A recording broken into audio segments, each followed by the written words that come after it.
একটু পরেই কান্না আওয়াজ শুনতে পাই এবং নিশ্চিত হই আমার শাশুড়ি আম্মু কান্না করতেছে। আমি ইমন, বয়স ৩০ বছর, উচ্চতা ৬ ফুট ৩ বছর আগে বিয়ে করেছি প্রেম করে। আমার বউ জুথি, বয়স ২৬, গায়ের রং হালকা ফর্সা। আজকে আমি বলবো আমার আর শাশুড়ি মধ্যে ঘটে যাওয়া গোপনীয় এক ঘটনার কথা। তার আগে আমার শ্বশুর শাশুড়ির একটু বর্ণনা দেই। আমার শ্বশুরের নাম রনি, বয়স ৪৮, পেটানো শরীর, উচ্চতা ৫ ফুট ৮ ইঞ্চি। আমার শাশুড়ির নাম মলি, বয়স ৩৮, গায়ের রং শ্যামলা।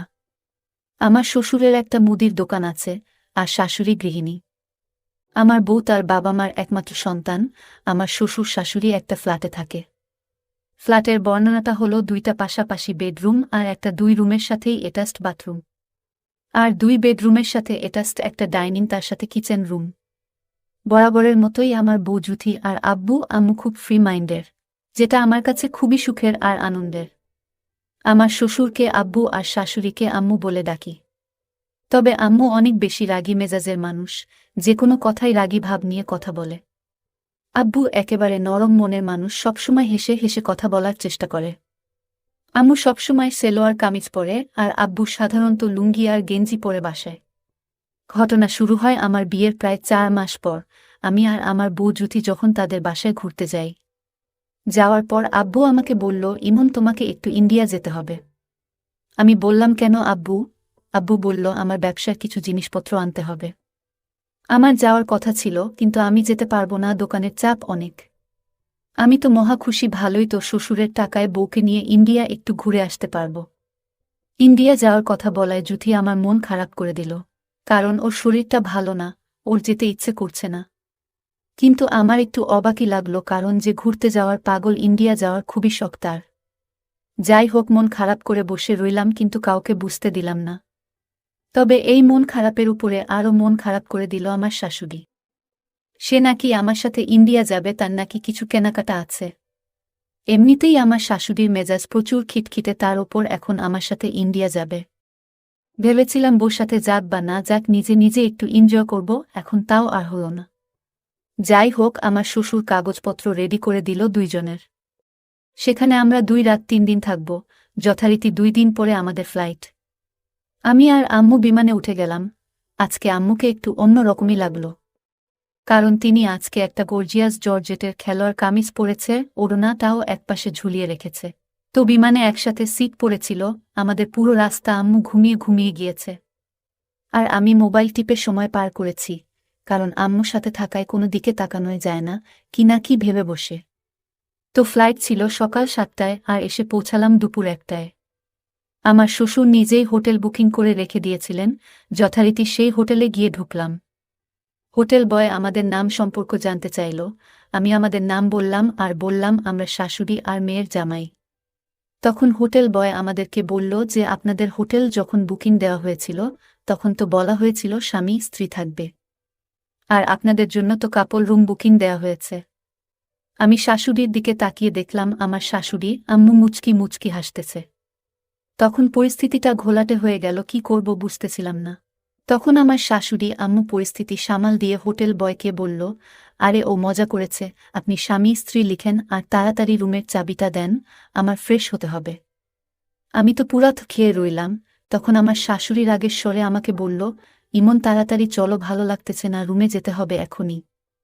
যাই হোক, আমরা রুমে ঢুকলাম। রুমটা ছিল একদম ছোট, আর বিছানাটাও একেবারে ছোট। মানে ২ জনের জন্যই, তবে একেবারে লাগালাগি করে শুতে হবে আর কি।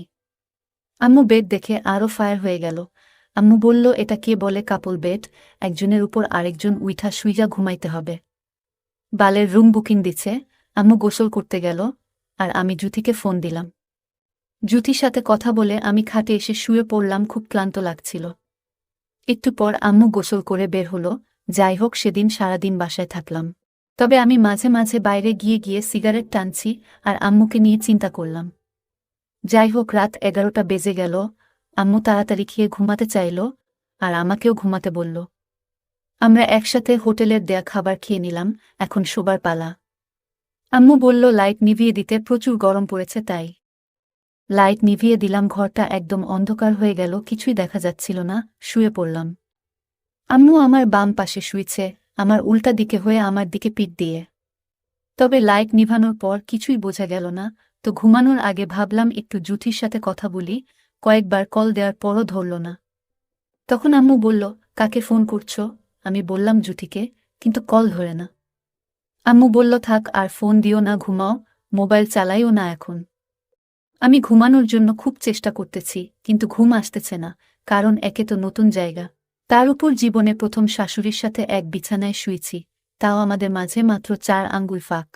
একটু পরেই কান্না আওয়াজ শুনতে পাই এবং নিশ্চিত হই আমার শাশুড়ি আম্মু কান্না করতেছে।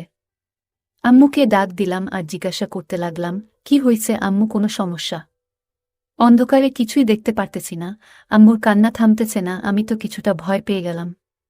আর সাথে সাথে মোবাইলের ফ্ল্যাশ জ্বালিয়ে দেখলাম আম্মু চোখ বন্ধ করে কান্না করতেছে আর সারা শরীর থরথর করে কাঁপতেছে। অনেক ডাকলাম কিন্তু কোনো লাভ হলো না। রাত বাজে তখন 2টা, কি করব কিছু বুঝতেছি না। শেষে আর কোনো উপায় না পেয়ে জুথির নাম্বারে কল করলাম। 2বার রিং বাজার পর আমার শ্বশুর কল রিসিভ করল। আমি বললাম, আব্বু আপনি জুথির ফোন ধরলেন, জুথি কোথায়? আব্বু বলল, জুথি ঘুমাচ্ছে বাবা। কেন, কি হয়েছে? আমি কিছু চিন্তা করার সময় পেলাম না, কারণ আম্মুর কাঁপুনি আরও বাড়তেছিল। 7-5 না ভেবে আব্বুকে আম্মুর সমস্যার কথা বললাম। আব্বু বলল, কি বলো বাবা, তাহলে তো সমস্যা, আমিও তো সাথে নাই, এখন কি করা যায়? আমি বললাম, আব্বু আম্মুর কি হয়েছে বলেন, আর আপনি নাই তো কি হয়েছে, আমি তো আছি, বলেন কি ঔষধ নিয়ে আসব। আব্বু বলল, বাবা তোমার আম্মুর এটা অনেক আগে থেকেই সমস্যা, এটার তো কোনো ঔষধ নাই, শুধু একটা উপায় আছে কাঁপুনি কমানোর, কিন্তু সেটা সম্ভব না বাবা। আমি বললাম, কেন সম্ভব না আব্বু, আমাকে বলেন কি উপায়? আব্বু বলল, তোমার আম্মুকে বডি হিট থেরাপি দিতে হবে বাবা। আমি বললাম, সেটা কিভাবে আব্বু? আব্বু বলল, কিভাবে যে বলি বাবা, তুমি আমাদের ছেলের মতো, আর এই থেরাপিটা শুধু আমিই দিতে পারি, অন্য কারোর দ্বারা দেয়া সম্ভব না, তুমি তো না। আব্বু বলল, বডি হিট থেরাপিটা হচ্ছে যার কাঁপুনি উঠে তাকে আরেকজনকে শক্ত করে জড়িয়ে ধরতে হবে, অর্থাৎ দুইজনের শরীরের তাপমাত্রা আদান প্রদান করতে হবে। এখন একটু বুঝে করতে পারলে করো বাবা। আমি তো শুনে খেয়ে গেলাম, এটা কিভাবে করি? ফোন কেটে দিলাম আর ভাবতে থাকলাম কিভাবে কি করব। আমার আর কোনো উপায় না দেখে আম্মুর পাশে শুয়ে সাধারণভাবে যেভাবে মাকে ছেলে জড়িয়ে ধরে সেভাবেও ধরলাম। 10 মিনিট এইভাবে থাকলাম, কোনো উন্নতি দেখলাম না। একটা হট মুভির কথা মনে পড়ে গেল, সেখানে নায়িকার ঠান্ডা লাগছিল, তখন নায়ক নায়িকাকে জড়িয়ে ধরছিল। আর কিছুই ভাবার সময় পেলাম না, আমি ও শাশুড়ির সাথে খারাপ কাজ করতে শুরু করলাম। পুরো ব্যাপারটা একটা রোমান্টিক হট পরিস্থিতি হয়ে যাচ্ছে। এইগুলো ভাবতে ভাবতে আমি আমার কাজ করে যাচ্ছি। আম্মু বেশ মজা পাচ্ছিল। কিছুক্ষণ পর আম্মু বলে উঠল, কেমন লাগছে এমন? আমি বললাম, বলার মতো কোনো ভাষা নাই আম্মু, যে সুখ পাইছি জীবনেও কোনোদিন পাইনি আম্মু। কিন্তু আম্মু বলল, কিন্তু কি বাবা? আমি বললাম, আজকের এই ঘটনা যদি জুথি জানতে পারে, ও অনেক কষ্ট পাবে। ও আমাকে অনেক বিশ্বাস করে, আপনি প্লিজ ওকে কিছু বলবে না। আম্মু বলল, তুমি এত ভয় পাচ্ছ কেন? আজকের ঘটনা কেউ জানবে না, তুমি শুধু আমাকে খুশি করে দাও। এইভাবে চলল হোটেলের 2 দিন। যাই হোক, আজকের ভিডিওটি এই পর্যন্ত। যদি আমাদের ভিডিওগুলি ভালো লাগে তাহলে লাইক, কমেন্ট এবং শেয়ার করুন, আর সবার আগে ভিডিও পেতে আমাদের চ্যানেলটাকে সাবস্ক্রাইব করুন। সবাইকে ধন্যবাদ।